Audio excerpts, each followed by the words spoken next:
The night she told me she was pregnant, she was smiling in a way I hadn't seen in years. Soft, hopeful, almost shy. I remember thinking that maybe this was it.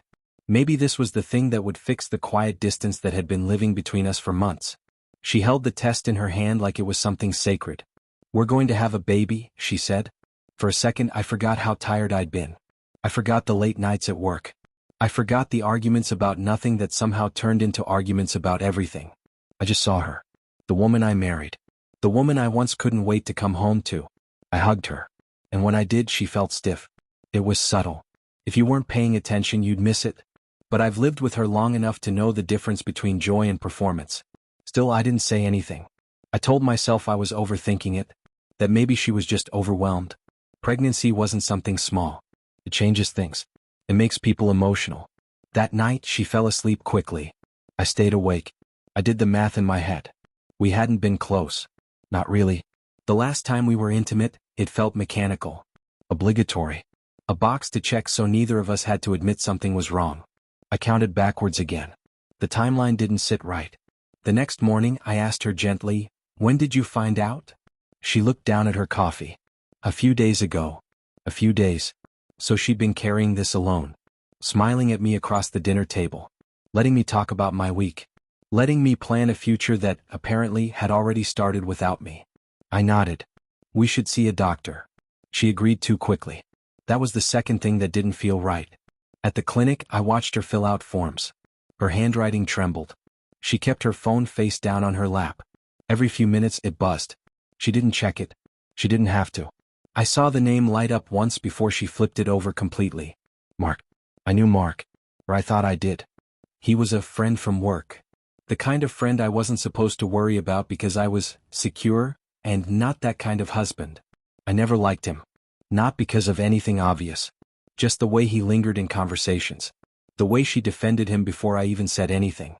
In that waiting room, I didn't confront her. I didn't accuse. I just watched. And something inside me went very, very quiet. The doctor spoke in cheerful tones. "Congratulations. Early stages. Everything looks normal." Normal. On the drive home, she reached for my hand. I let her hold it. I didn't squeeze back. That night, I couldn't sleep again. I opened my laptop and pulled up the calendar. I marked the date of our last real moment together. Then I counted forward to the probable conception window the doctor had mentioned. The numbers didn't just not match. They made it impossible. There are moments in a man's life where anger would be easier. Where shouting, breaking something, demanding answers would feel natural. But what I felt wasn't anger. It was clarity. The next evening, I asked her a simple question. "Are you sure the baby is mine?" She froze. Not offended. Not outraged. Frozen. Then she laughed. A thin, brittle sound. "Of course it's yours. Why would you even ask that?" I held her gaze. I didn't raise my voice. Because the timeline doesn't add up. She started talking fast after that. Stress can affect ovulation. Doctors can be wrong. I was being paranoid.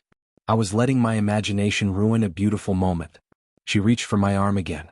This time I stepped back. "Did you sleep with him?" I asked. There it was. No yelling. No insults. Just a question. Her silence was longer than it should have been. And in that silence, everything I needed to know settled into place. When she finally spoke, it wasn't a denial. It was worse. "It didn't mean anything," she whispered. "I didn't ask how many times. I didn't ask where. I didn't ask if it was before or after one of our arguments. Details are for people who plan to stay."